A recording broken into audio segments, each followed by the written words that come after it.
And welcome back, YouTube. And this time around, I'm gonna be.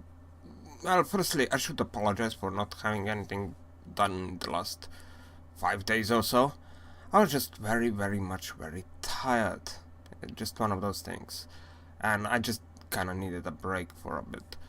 Um, I'm not completely sure what I'm gonna actually continue on the channel. I'm really in favor of restarting the full campaign. And I mean, I tried the additional campaigns like the Iron Maiden, which is the Steel Strider campaign, but it was just very annoying experience.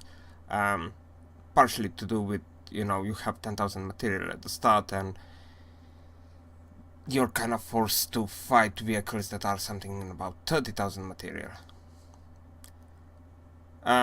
So yeah, I kind of still went into the campaign a bit and decided that, well, I need a ship that's something like 10,000 material or less. And this is that tiny, whiny little ship. And of course, as always, I start with the main weaponry. And then, of course, it's a tiny weapon, so it's not gonna be particularly good. It's a tiny ship, it's not particularly good. Actually, kinda crap. But yeah, don't really yet know what I'm gonna do, but maybe placing a couple of build videos for now, and once I figure out what campaign I should do, then I'm gonna start with that one. So yeah, the videos will be a bit more sporadic, I suppose. But well, hopefully not too sporadic. But yeah, the tiny one little ship. Yeah, as I said, I built it more like a necessity thing, and well, it turned kinda. It's okay. Um, Also tried like a new type of style of ship building, because usually I don't build it like this. I build it of this shape, but it's not exactly something I would be doing, and I think it turned out fairly okay. But it's a tiny vessel, um, and well, I did try it in the Iron Maiden campaign, and didn't end up very well because, like in 15 minutes, I got attacked by Vindicators, which are 30,000 volume ships that are 300,000 material, and you have like 10,000 to begin with. Well, less than 10,000 to begin with.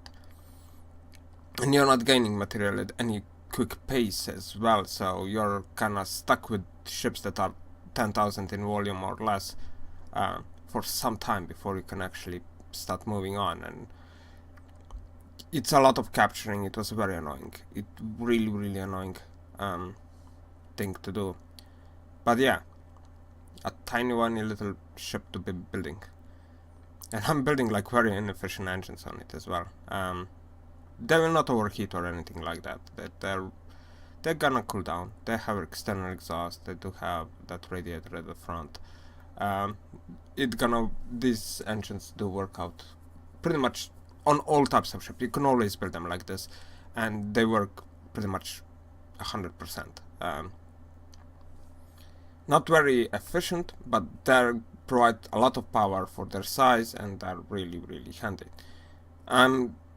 Building steam engines would be cheaper, yes, but steam engines are something that I'm most likely gonna try to avoid building in the future because of their ramp up time. That's my beef with them. It takes too long for them to get up to speed. Just way too long, and I don't know whether or not they're gonna fix that or not, but it's definitely not something that I would be very keen of at the moment to use at all, no matter the size of the ship. As soon as you put shields on, especially, I mean, in campaigns where you would go against an opponent that does use advanced cannons, then you kind of need shields, and having steam engines, it's completely unviable. Just does not work. I did say that in the last build-up episodes as well. Well, not the last of the season 2. So yeah, that's my current beef with them. Hopefully they'll fix it somehow. I mean, it's really, really annoying at the moment. Just it doesn't work. But yeah, tiny little ships. I'm not used to building them. I never managed to get that aspect of building very tiny designs up together. And while I designed this ship, well designed, built this ship to be as small as possible, it's actually turned out to be slightly out of bigger than what I wanted it to. But I looked over it and you can't really build much of anything smaller, or at least not smaller that would be still kind of a ship type. I mean, most likely you could build something else. I mean, I do know I built planes that were like 4,000 material, but this is really, I don't know. It costs 12,000 material. And I'm not completely sure how viable it would be.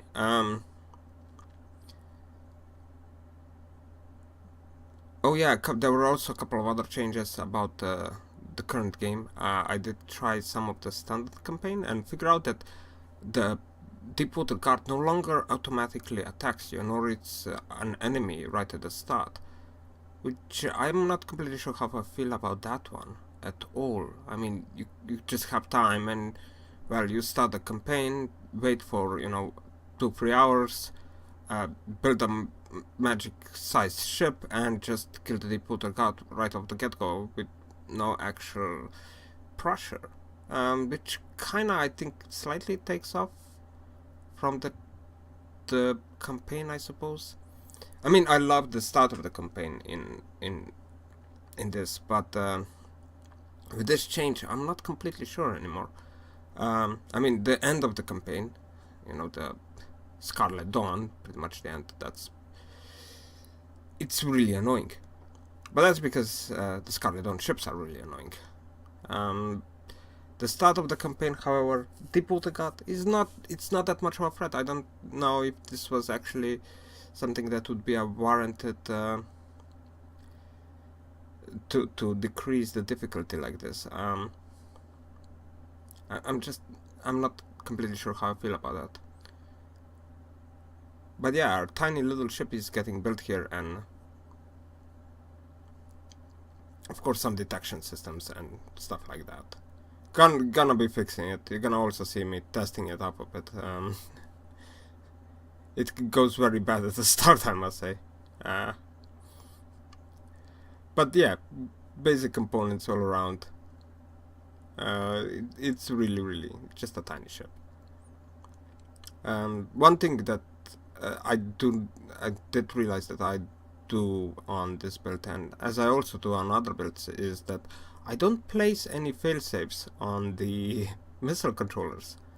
And I also in this build start using lead because of the ship size. I usually don't like to using lead.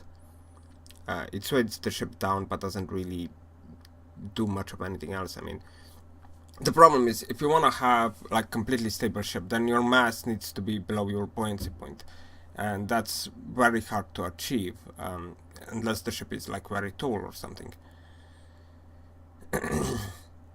So I prefer not to use lead and rather use some other ways of actually getting the ship to be floatable. But in this case, because of the ship's such a small size, I decided to just put a couple of lead in it and make the ship go deeper into the water.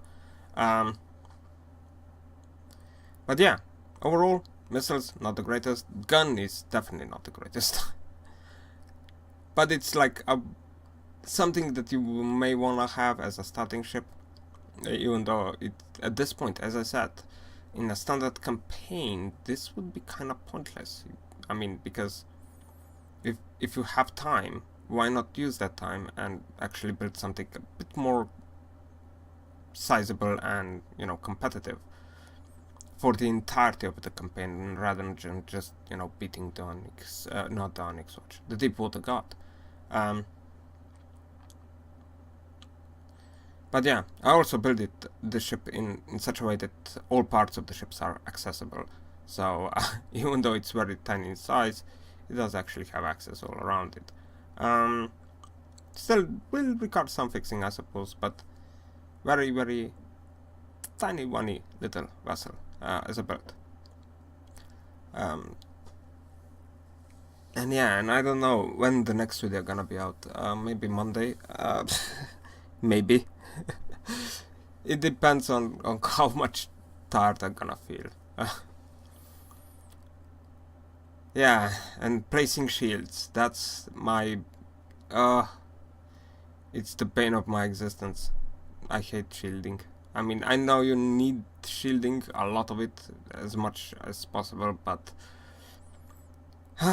constantly checking and rechecking. You can't rotate the camera if you're in a build mode, but if you go out of the build mode and every single time you press Q, it throws you back into the first person view. Really, really annoying. So yeah, I hate placing shields simply due to that. And you also, of course, have to keep the engines running, otherwise you can't see the shields, which is also very annoying. Anything else? The AI caused me some bit of problems, but I mean, it's okay. I'm feeling that from the last update, the AI has become a bit more stable in its behavior, and the designer became way more stable. I must say that that has been significantly improved over the previous updates. As it's no longer crashing or causing you serious glitches while you're building ships and stuff like that. So that's... and the ship name is Mini because it's just so small.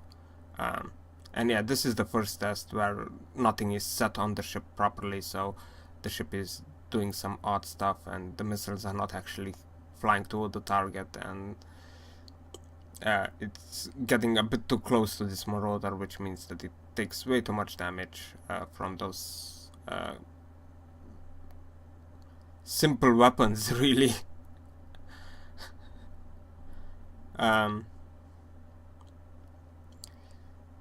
But well, Consequent test gonna be slightly bit better, and I also tested it against the Flying Squirrel, where gun was useless because it's kind of low velocity. But the missiles did catch the missiles are good enough. They did catch the Flying Squirrel, and that was kind of fun. Fixing a bit on the weaponry, fixing a bit on the missiles. Yeah, I prefer not to save, and I would not recommend that you save when the ship is damaged to an extent. It can cause certain problems, or at least it did in the previous iterations of the game, so I'd rather not try it and just put another ship into the game before you start testing it. But yeah, a tiny ship, a tiny build, most likely not gonna be the longest video. But yeah, this time around it does behave, as you can see, somewhat better. There is still, I need to, it's the problem with the balance and mass is that you kind of have to, you try it out, you place it somewhere near the center of the mass, but it doesn't always 100% work, so it's always good to test the ship to be moving around properly. That's always something you have to do. Especially on very tiny ships like these.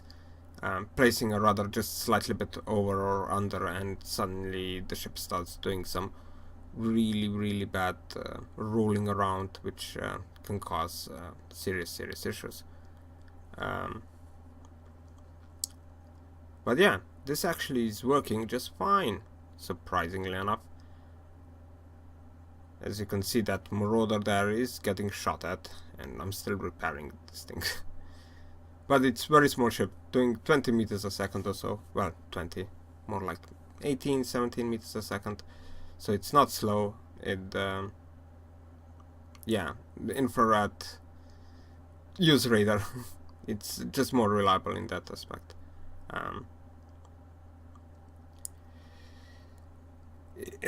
Radar guided missiles, those are better by far, especially against ships I have seen here against this Marauder. The radar guided missiles are hitting way more frequently. The infrared were just flying over the top. But once I switched to radar, the hit ratio became way better. I don't know whether that has anything to do with the detection system, that we would need like infrared detection systems in order to get infrared missiles to work better, but well, I replaced them with radar and it works, so I presume that they are way better.